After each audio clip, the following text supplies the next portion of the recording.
লতা দীননাথ মঙ্গেশকর পুরস্কারে সম্মানিত হলেন বলিউডের শাহেনশাহ অমিতাভ বচ্চন। 2022 সালে 5 ভাই বোনের মধ্যে জ্যেষ্ঠ লতা মঙ্গেশকরের মৃত্যুর পর পরিবার এবং ট্রাস্ট সঙ্গীত কুইনের স্মরণে এই সম্মানিত পুরস্কার প্রদান শুরু করে পরিবার।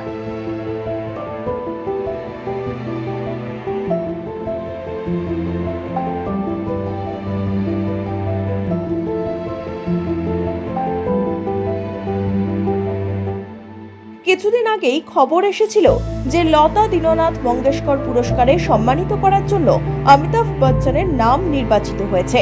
খবরটি পাওয়া মাত্রই বেশ হতবাক হয়েছিলেন অমিতাভ বচ্চন, কারণ তিনি এই সম্মানের যোগ্য কিনা তা নিয়ে সংশয় রয়েছে অমিতাভ বচ্চনের।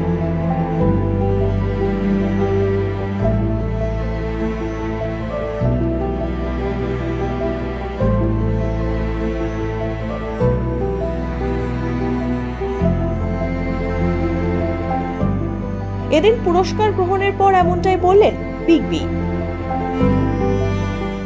ये मेरे लिए बड़े सौभाग्य की बात है कि आज का ये पुरस्कार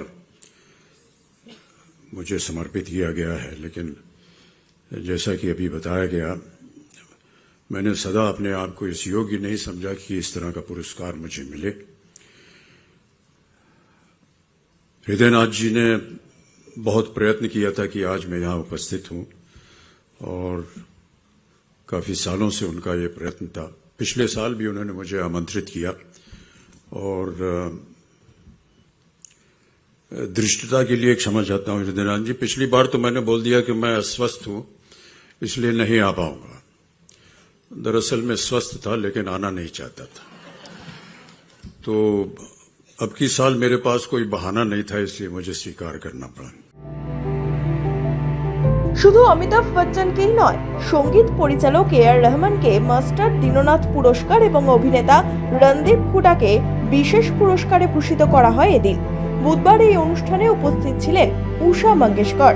তিনি অমিতাভ বচ্চনের হাতে এই পুরস্কার তুলে দিয়ে তাকে সম্মানিত করেন।